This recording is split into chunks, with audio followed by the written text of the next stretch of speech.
ازيكم حبايبي عاملين ايه؟ يا رب النهارده تكونوا بخير. هنعمل مع بعض النهارده وصفة بسكوت بجد طعمها تحفة وناعمة وبتدوب حرفيا في البق. البسكوت دوت من ألذ البسكوتات اللي انا عملتها. بجد لو انت اتبعت المقادير هتعمليه بطريقة سهلة جدا وبسيطة. المقادير بس مش هي اللي هتعلمنا الوصفة، لكن بجد لازم تقعدي تتفرجي على الفيديو لغاية الآخر عشان تستفادي منه كل حاجة اتعملت فيه. لو عجبك الفيديو ما تنسيش بقى تشجعني بلايك حلو كده من ايدك، وتسلم ايديك مقدما. يلا نروح مع بعض على المقادير بتاعتنا. المقادير بتاعتنا سهلة جدا. بيضاية، عندي كوباية زبدة، كوباية نشا، كوبايتين دقيق، كوباية الا ربع سكر، ومعلقة بيكنج باودر. هنضيف طبعا فانيليا للبيض. وبعد كده هنجيب بولة العجان هضيف فيها كوباية الزبدة مع كوباية الا ربع سكر بودرة. السكر البودرة لازم يكون مطحون ونخلينه. هنبدأ بقى. لو انت ما عندكيش العجين دوت، ممكن تجيبي مضرب كهرباء عادي تشتغلي بيه.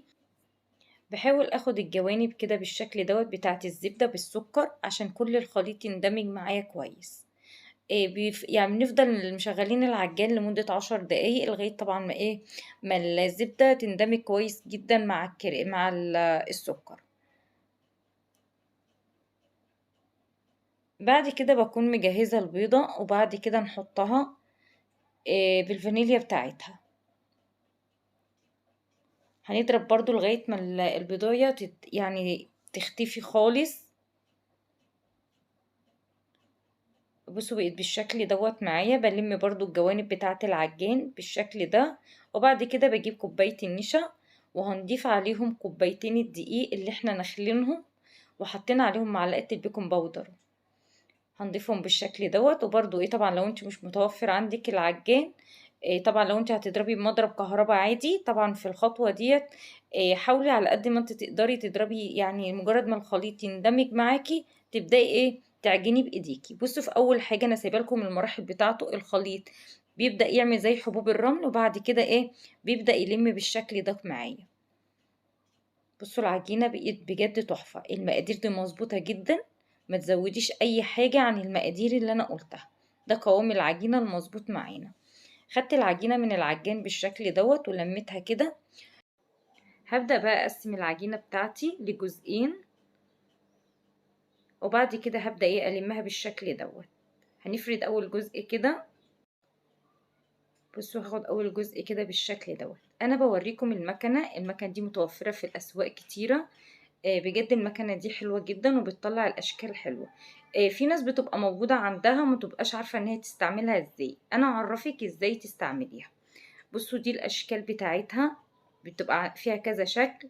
ببدأ افرد العجينة بالشكل دوت. اهم حاجة ان احنا نخلي سمك العجين بتاعنا ما يبقاش ولا هو رهيف قوي ولا هو يبقى تخين. بعد ما بفردها بالشكل دوت خلاص كده هو. بس اهم حاجة نبقى حاطين كيس نايلون فوق العجينة.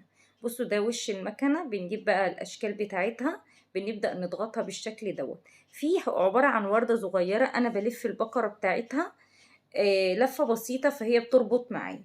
بعد كده بجيب طبق فيه يكون دقيق، باخد يعني على الحروف يعني على الحروف بتاعة القطعة بتاعة المكنة. بتديني نفس الشكل بالظبط، وبتطلع الشكل بتاعها حتى بعد ما بيتخبز بتطلع حلو جدا. بصوا انا خلصتها تقطيع بالشكل دوت. هي سهلة جدا وما فيهاش اي حاجة صعبة. جبتي سكينة كده هوت. بدأت احوش الحروف بتاعة البسكوت الزيادة. وبعد كده ببدأ اخد اللي هي مثلا البسكوتة بالشكل ده. بصوا شكل البسكوتة الرسمة بتاعتها مظبوطة جدا. هفرد برضو لو اي حتة عجينة اتبقت معايا برجع افردها تاني واقطعها.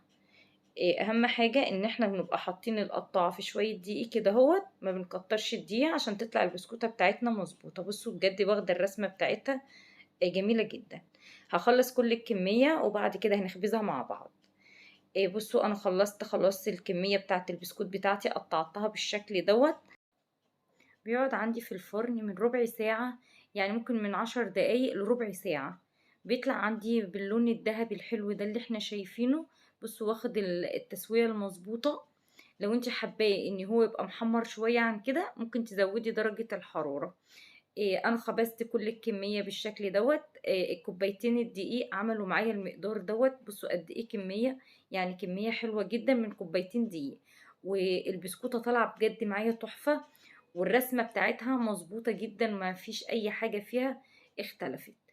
هابدأ أرصه معاكم بالشكل دوّة وهاقدّمه معاكم. يا ريت يا جماعة باطلب منكم حاجة، أي حد جرب أي وصفة من اللي أنا بنزلها يكتب لي في التعليقات، لأن بجد تعليقاتكم كتير بتهمني.